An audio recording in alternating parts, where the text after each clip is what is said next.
What's up guys, it's Corn here, and today I'll be doing it like this. You'll have video in a few seconds after I finish describing what I'm going to be doing. What I'm going to be doing is, describing the video as I go along, because I don't have time to redo the video, so I'm just going to redo the audio because it was just a bunch of static. It was horrible, and pretty sure none of you would like it. So, here's me trying to do my best to do it, and yeah, hope you enjoy. So what I want to be covering in this video is essentially just that alchemical chest and transmutation you see there, and I want to be showing you the recipes through the project bench that you see there from Red Power. I'm also going to be showing you that philosopher's stone that you just saw me go and look at in TMI. Now that's how you craft it, with the lowest covalence dust, medium covalence dust, high covalence dust, 2 pieces of stone, smooth stone, a diamond, 2 iron, and a chest. Now this chest is expensive, but that's because it has a huge inventory, as you'll see momentarily. What am I doing?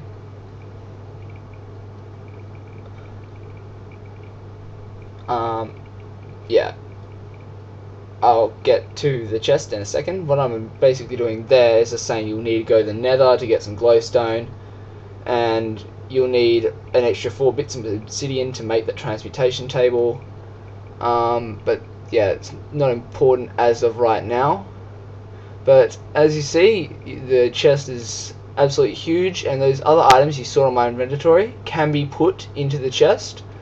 The torch type object that you see there, it's glitched up at the moment and is not working properly. So what it's meant to do is repel mobs and create light. I'm not sure if either of the functions are working at the moment. But the black hole band sucks items into the box, just as if you had it in your inventory, like on your hotbar. It only works there. The gem of eternal density turns things into a higher EMC value. The talisman of repair, crafted like you see there, which low, medium, high covalence dust, string, paper, string, high, medium, low, or you can swap the order of the covalence dust around. It won't really matter, you'll get the same item.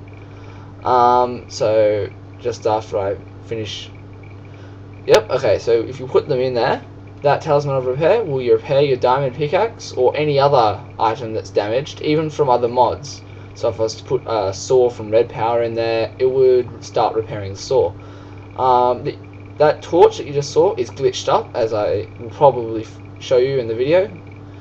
And the gem of eternal density waits till it only absorbs the items once you get to a certain EMC value worth of them, and it will not absorb any tools. It will only absorb raw materials such as flowers, stone, cobble, grass, dirt, etc., etc. And I'm just demonstrating how the black hole works. Just sucks them in. It's got a 10 block radius, and it'll suck them in and create the iron, because they've got the gem of eternal density in there. So that's really useful if you're mining in a certain way, like using if you use Buildcraft and you got that quarry and you don't want to set up a huge pipe thing, you just put a black hole band in one of the alchemical chests as well as a of eternal density, and it'll just suck it all in.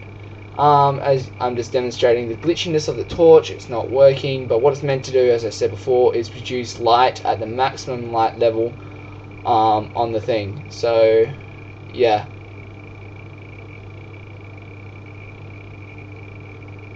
let's go to the nether. So once you're in the nether, you're gonna have to go hunt some glowstone.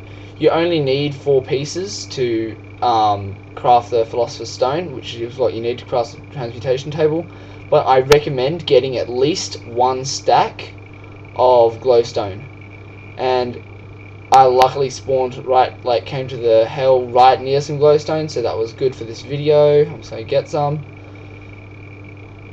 So yeah, you only need 4, but it's recommended to get at least a full stack of it, or at least 1 extra piece, so at least just 5, because once you get 5 you can use the transmutation table to create more glowstone dust, and then eventually more glowstone.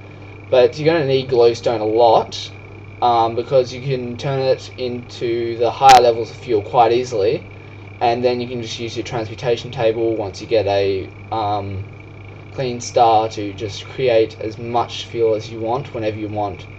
Now the Philosopher's Stone has had its functions changed, so it doesn't build as well as it did before. It works much differently.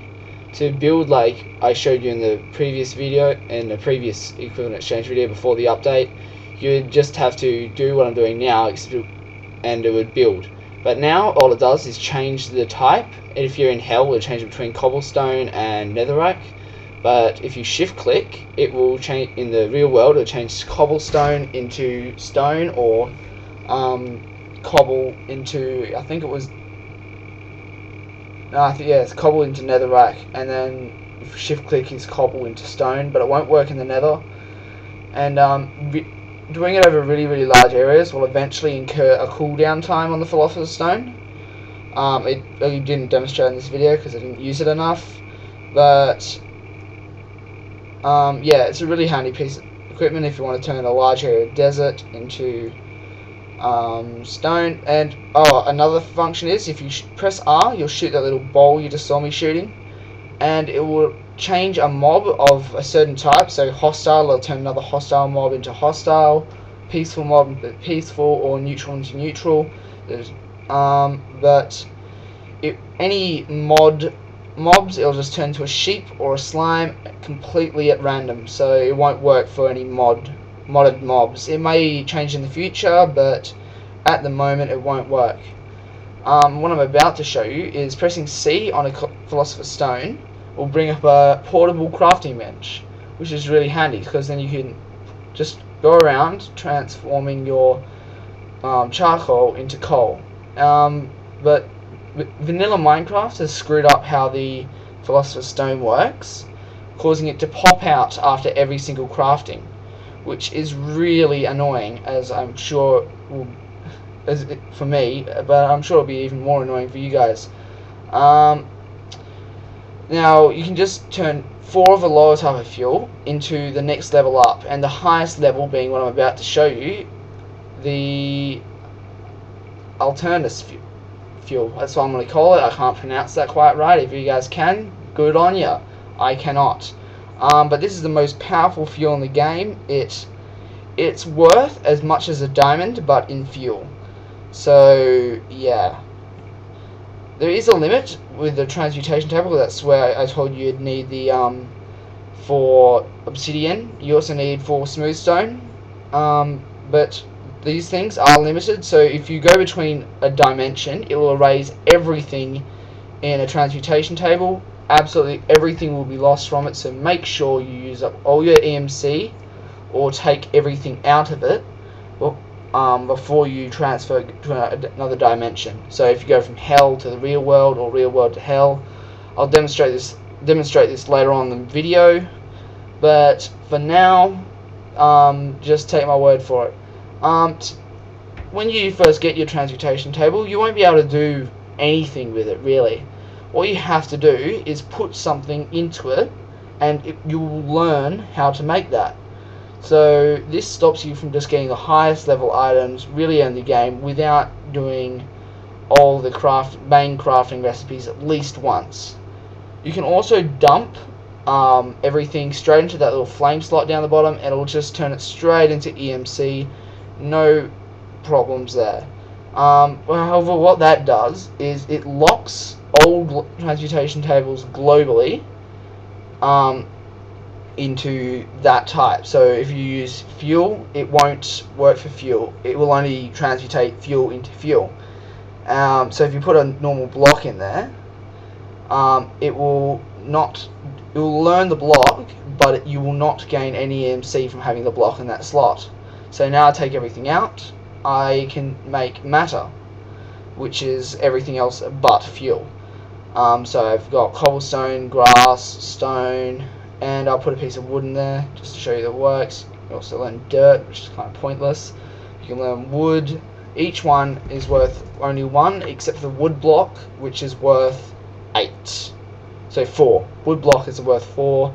A log is worth 32. Wait, no, 8 and 32. My bad. Sorry, guys. And yeah, as you see, it will globally change it. So you can just, if you've got a really deep mining shaft and you don't have enough space, put it into the transmutation table, go back up to your house, and you can take everything out. So I'm just going to demonstrate the portal loss of items effect. So I go out, I come back in, and when I check it, everything is gone. Now I did cut it there because it was just going to take too long for the portal animation because my computer was glitching out with it and took forever to change dimension.